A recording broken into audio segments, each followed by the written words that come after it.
Salut les amis, j'espère que vous allez bien. Merci à tous ceux qui sont présents sur la chaîne, à tous ceux qui s'abonnent, à tous ceux qui lâchent des petits pouces bleus. Plus de 80 500 abonnés sur la chaîne, donc un grand merci à vous tous les amis. Ça fait hyper plaisir. N'hésitez pas à vous abonner à la chaîne, n'hésitez pas à lâcher un petit pouce bleu, c'est gratuit en tout cas. Merci à tous de votre soutien. On va démarrer avec les unes des quotidiens madrilènes. Le quotidien AS qui titre Hendrik es un tiro. Hendrik et un tir.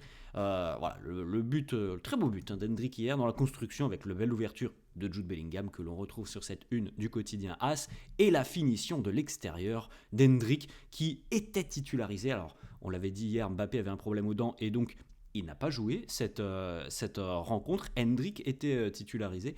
Arda Güler aussi était titularisé. On l'avait évoqué aussi depuis quelques jours, les amis, cette possibilité de faire tourner un petit peu pour cette rencontre de Coupe du Roi. Et en plus, le résultat est positif. On a changé quelques hommes sur cette rencontre et le résultat est positif. Le Real s'impose 1-0 et prend une option pour la qualif en finale de Coupe du Roi. On peut penser évidemment qu'on n'aura pas tout à fait la même compo ce week-end face au Betis pour les merengues. La une de Marca, Canoncito Hendrik, le canon Hendrik qui a impressionné hier avec sa finition, qui a même frappé aussi la barre transversale en seconde mi-temps, encore une fois sur un très bel enchaînement. L'enchaînement est très beau. Le contrôle, la manière de s'emmener le ballon, la frappe puissante, lourde, bon, c'est la barre transversale. Mais en tout cas, Hendrik a saisi l'opportunité qui s'est présentée à lui hier en étant titularisé. On avait aussi par exemple Lounine qui était dans les buts. Tchouaméni a fait un match solide. Voilà, c'était encore une fois un match assez pauvre offensivement des deux côtés. On n'a pas 50-50 occasions. C'est souvent comme ça face à la Real Sociedad. C'est des matchs assez équilibrés. Mais je trouve que le Real a fait quand même une prestation relativement intéressante, surtout si on le précise bien, mais quand même il y avait pas mal de changements dans le 11. Alors la Real Sociedad a des opportunités, Lounine a fait aussi un match très très très sérieux, très intéressant, mais dans l'ensemble, l'objectif est là, victoire, en ayant aussi reposé un petit peu les cadres entre guillemets qui eux devraient revenir pour ce week-end face au Betis. La victoire 1-0 avec l'ouverture du score d'Hendrik, donc à la 19e minute. Très joli but, la belle ouverture de Jude Bellingham et la finition d'Hendrik de près, donc en 1 contre 1 face au gardien avec un but inscrit de l'extérieur du pied. On va démarrer les amis avec tout de suite cette première image très inquiétante où on voit Dani Ceballos au duel avec Takefusa Kubo et malheureusement c'est sur ce duel que Dani Ceballos s'est blessé parce qu'à l'heure actuelle on n'a pas le diagnostic exact, on n'a pas de communiqué médical mais on sait déjà que malheureusement, ça semble assez sérieux et assez grave pour Dani Ceballos, qui est resté au sol après ce duel et a été très rapidement remplacé avec ces images qui font peine à voir, où on le voit se toucher un petit peu l'arrière de la cuisse, on le voit aussi prendre sa tête à deux mains. On comprend bien que ça semble assez sérieux pour Dani Ceballos. On sait aussi que c'est un joueur qui a quand même un passif avec les pépins physiques. Malheureusement, il n'a jamais trop été épargné au cours de sa carrière. Et donc, quand on le voit comme ça, c'est toujours très inquiétant. On peut penser que donc il s'agit d'un problème musculaire, mais que ça pourrait aussi être plus grave. Beaucoup de médias annoncent aussi que potentiellement le genou de Dani Ceballos pourrait être touché. Les sensations ne sont pas bonnes. Il pourrait être indisponible pendant plusieurs mois. Alors, hier en conférence de presse, à l'issue de la rencontre, Carlo Ancelotti a annoncé un problème musculaire pour Dani Ceballos. Donc si c'est musculaire, on va dire que c'est un moindre mal.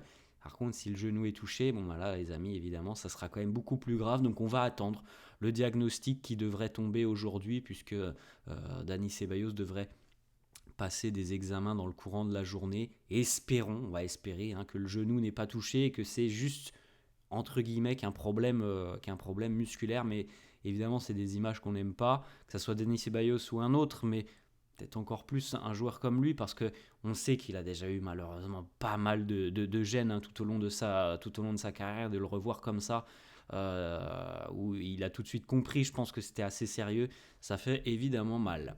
On poursuit aussi, alors tout ça les amis c'est un peu de l'extra sportif.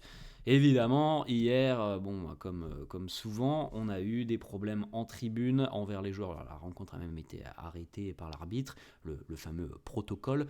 Alors des gestes, par exemple là, on le voit tout de suite. J'espère d'ailleurs que le supporter en question sera identifié, sera sanctionné, condamné.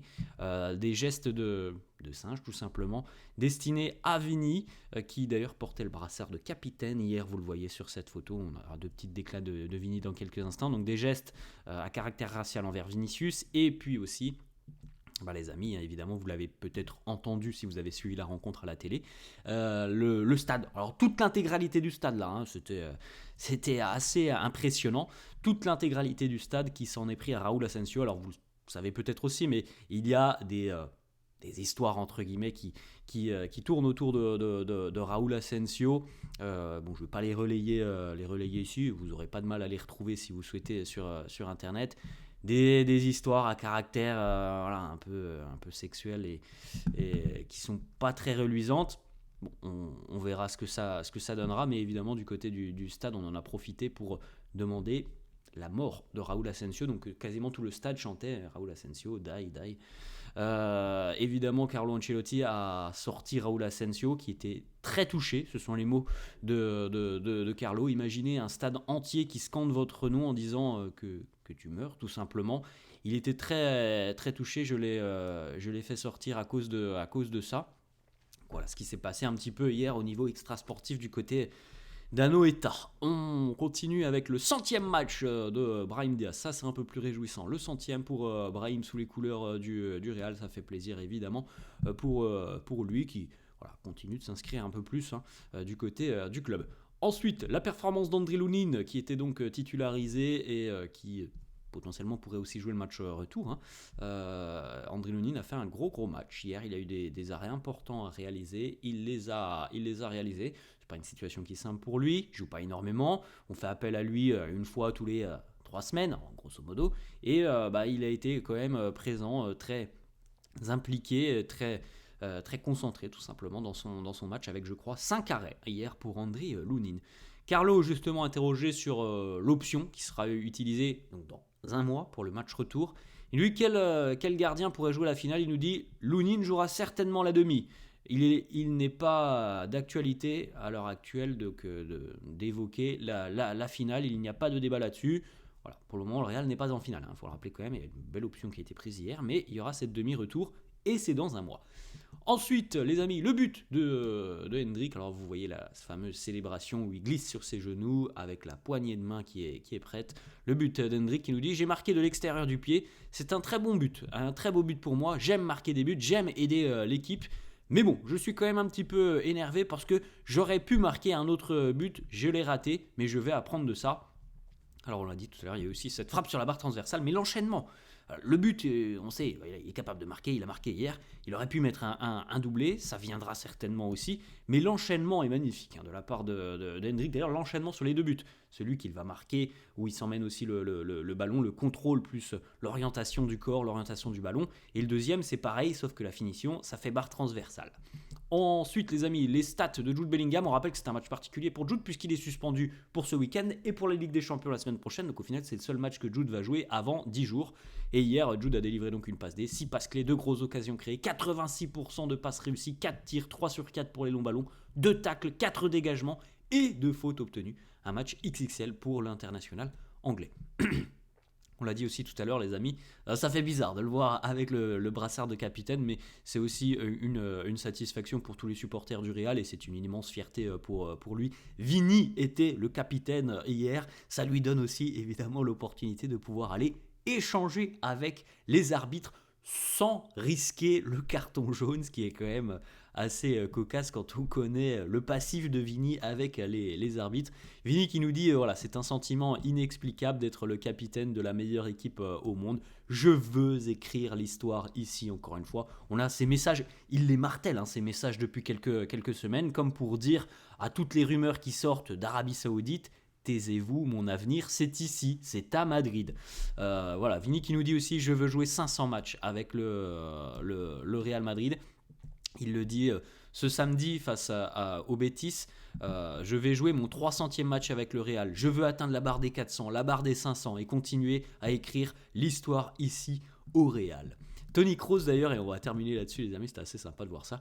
Tony Kroos qui a réagi sur Instagram, donc avec la photo que Vini avait republiée, où on le voit donc avec le brassard de capitaine. Et Tony Kroos qui a répondu avec voilà, beaucoup d'humour. En plus maintenant, si tu peux parler aux arbitres, voilà. C'est peut-être la solution pour Vini, pour le canaliser, d'avoir ce brassard de capitaine, d'avoir cette possibilité d'échanger avec les arbitres. Alors on verra les amis, parce que hier il y avait aussi les autres capitaines dans la hiérarchie qui n'étaient pas forcément présents, et donc c'est aussi pour ça que Vini était porteur du brassard. Je ne suis pas sûr qu'il l'aura ce week-end, donc on verra, mais en tout cas il entre dans cette hiérarchie, c'est une immense fierté pour lui, et ça fait plaisir, et aussi évidemment à tous les supporters du Real. Voilà les amis, la fin de cette vidéo, j'espère que ça vous a plu, n'hésitez pas comme d'hab à lâcher un petit pouce bleu, merci à tous ceux qui le feront, n'hésitez pas à vous abonner à la chaîne, je vous souhaite une très belle journée, et je vous dis à demain, ciao.